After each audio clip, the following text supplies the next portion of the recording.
Au cœur des cultes vaudous, le photojournaliste Gaël Turin est notre invité. Bonjour à toutes et à tous et bonjour à vous Gaël Turin. Bonjour. Vous êtes photographe depuis près de 30 ans, auteur de nombreux ouvrages photographiques. J'en cite quelques-uns, Avoir 20 ans à Kaboul en 2004. L'urgence climatique qui vous a poussé donc à reprendre ce travail. Ces forêts vaudous dans lesquelles vous nous emmenez sont des espaces fermés, des lieux de culte qui sont interdits aux profanes. Les esprits de la forêt, ce sont des esprits qui sont par définition invisibles. Comment votre objectif photographique vous permet de rendre visible ce qui ne l'est pas ? Oui. Rendre hommage à des pratiques ancestrales et tenter par l'art de tisser des liens entre le monde des morts et celui des vivants, c'est aussi l'ambition de Myriam Mihindou, une artiste franco-gabonaise qui célèbre la culture Pounou, un peuple bantou d'Afrique centrale, dans une exposition au musée du Quai Branly. Visite guidée avec Solène Claus.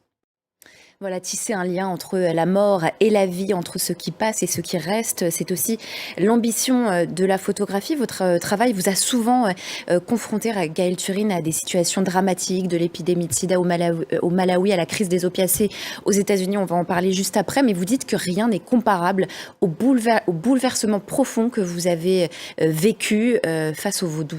De quel bouleversement parlez-vous ?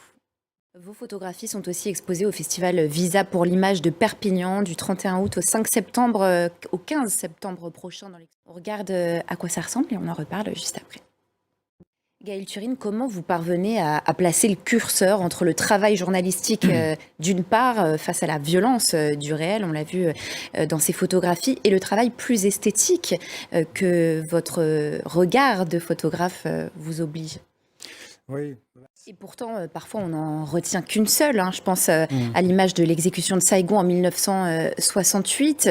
On peut aussi évoquer l'image du photojournaliste Evan Vucci qui a pris en photo Donald Trump le 13 juillet dernier à Butler, en Pennsylvanie. Alors, elle illustre en tout cas l'incroyable pouvoir de l'image et de la photographie. Merci beaucoup à vous, Gaël Turin, photoreporter. On pourra voir donc votre travail au Festival de photo La Gacilly.